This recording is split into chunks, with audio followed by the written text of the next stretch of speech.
সেটা এমন কোনো প্রশাসন থেকে নাই, আমার বাসায় টিম পাঠানো, পুলিশ থেকে, র্যাব থেকে, ডিজিএফ থেকে। সেই বক্তব্যের পরবর্তী যে সিচুয়েশনটার জন্য আমাকে কি ফেস করতে হয়েছে সেটা বলতে গেলে এরকম 2-3 ঘন্টা আপনাদেরকে সময় দিতে হবে। আমার বড় ভাই বলতেছে, তুমি তো যাবা আমাদেরকে শেষ করবা এবং সব প্রপার্টি শেষ হবে। আমার মা আমাকে ফোন দিয়েছে, যেটা করেছে আমি বুঝে শুনে করেছি এবং এটা আমি করবই। নিজের সাথে নিজের একটা যুদ্ধ ছিল আমার। 14-15 দিন বাসা আমি ঘুমোতে পারিনি, রাতের পর রাত নিউজ দেখেছি, ইন্টারনেট অফ, টেলিভিশন অফ, যা যা নিউজ দেখছিলাম সব মিথ্যাচার ছিল। সেগুলো আপনারা জানেন, জনগণ জানে, দেশে সবাই জানে। আমি কতক্ষণ নিতে পারবো মিথ্যাচার একজন বাঙালি হিসাবে, একজন বাংলাদেশি হিসাবে?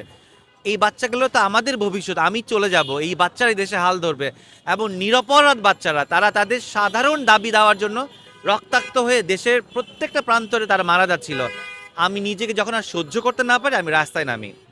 আপনার কোশ্চেনটা হচ্ছে কি 1 তারিখ থেকে 5 তারিখ পর্যন্ত আমাকে কি কি ফেস করতে হয়েছে, সেই বক্তব্যের পরবর্তী যে সিচুয়েশনটার জন্য আমাকে কি ফেস করতে হয়েছে সেটা বলতে গেলে এরকম 2-3 ঘন্টা আপনাদেরকে সময় দিতে হবে। সেটা সম্ভব না, কিন্তু আমি আসলে ওটা কেয়ার করি না, আমি কেয়ার করি নাই। সেটা এমন কোনো প্রশাসন থেকে নাই, আমার বাসায় টিম পাঠানো, পুলিশ থেকে, র্যাব থেকে, ডিজিএফ থেকে, বিভিন্ন রকম হ্যারাসমেন্ট করা, ফোনে ট্র্যাক করা, বিভিন্ন রিলেটিভসদেরকে কল দেওয়া।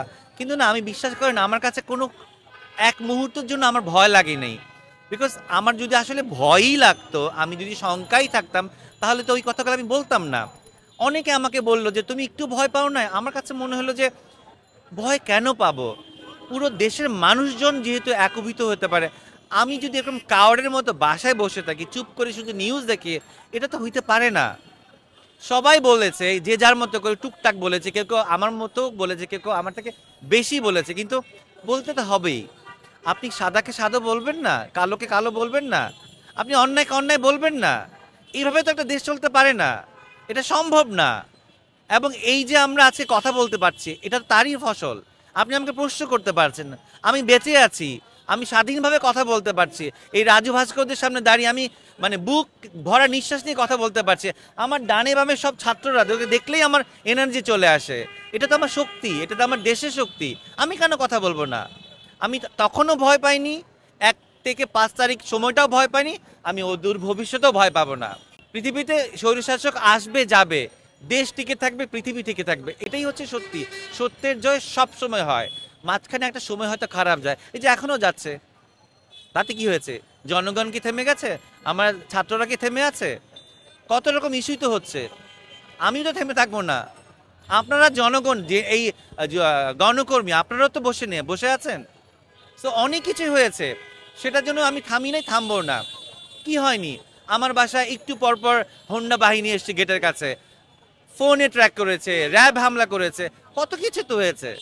আমি স্টেটমেন্ট দিয়ে যখন আমি আমার ব্যাংকে ফেরত যাই, ব্যাংক থেকে লয়ারের কাছে যাই, দিন আমি বাসায় আসতেছিলাম, তখন সম্ভবত আমি কাকরাইলে ছিলাম। আমার মা আমাকে ফোন দিয়েছে যে তুমি এটা কেন করছো? তা আমি বললাম আমি আম্মা বুঝি নাই। কি কি বলতে যাচ্ছেন আপনি? বলে তুমি এটা কেন করছো? তুমি জানো এখন কত বড় বিপদ হবে, শুধু তোমার বিপদ না, পুরো ফ্যামিলি বিপদ হবে, আত্মীয় স্বজনের বিপদ হবে, প্রপার্টি নিয়ে টান দেবে, অনেক কিছু বলতে। আমার বড় ভাই বলতেছে, তুমি তো যাবা আমাদেরকে শেষ করবা এবং সব প্রপার্টি শেষ হবে। মানে মানুষের সিকিউরিটিটা, মানুষের, আমার নিজের পরিবার। আমি আমার মাকে বলেছি আপনার ছেলের বয়স কত? বলে আমি জানি না, এই মুহূর্তে মনে করতে পারছি না। আপনার ছেলের বয়স 49 বছর বয়স। যে বাচ্চাগুলো মারা গেছে 7-8 বছরের বয়স, 20 বছরের, 22 বছরের, তারা তাদের জীবনের জার্নি শুরুই করতে পারেনি। তাদের তাদের পিতামাতারা তাদের সন্তানকে এখনো পর্যন্ত পাই নেই। তাদের কথা চিন্তা করলে হলে আপনি আমাকে আর কল দিবেন না। আজকে 1 তারিখে কল দিয়েছেন, দেশের এই পরিস্থিতি যতদিন না ঠিক হবে আপনি আমাকে প্লিজ কল দিবেন না। তারপরে আমি আমার মায়ের ফোন নাম্বার ব্লক করে দিই, বিকজ আমি আমার নার্ভটাকে শক্ত রাখার জন্য, পরিস্থিতিকে হ্যান্ডেল করার জন্য। বিকজ আপন মানুষের কি হয় জানেন, যখন দেশে যুদ্ধ লাগে, যখন ক্রাইসিস হয়, সবচেয়ে বেশি মানে পাজল করে দেয় আপন মানুষগুলো। আমার কাছে মনে হয়েছে এই মুহূর্তে নিজের পরিবারকে নিয়ে শুধু চিন্তা করলে হবে না, দেশের মানুষকে নিয়ে চিন্তা করতে হবে। আমি আমার মায়ের ফোন নাম্বার ব্লক করে দিই, আমি আমার ভাইকে ফোন কেটে দিই, খবরদার আমাকে আর তোমরা কেউ কল করবে না এই ইস্যুতে। যেটা করেছে আমি বুঝে শুনে করেছি এবং এটা আমি করবই।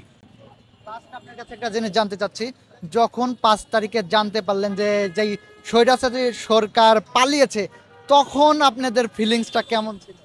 আচ্ছা, আহ, জীবনে বেঁচে থাকলে কতগুলো মুহূর্ত বোধহয় কখনোই কেউ ভুলতে পারে না। আম, একটা হচ্ছে নিজের সন্তান যখন ভূমিষ্ঠ হয়, যারা বাবা মা হয়েছেন তারাই বুঝতে পারবেন।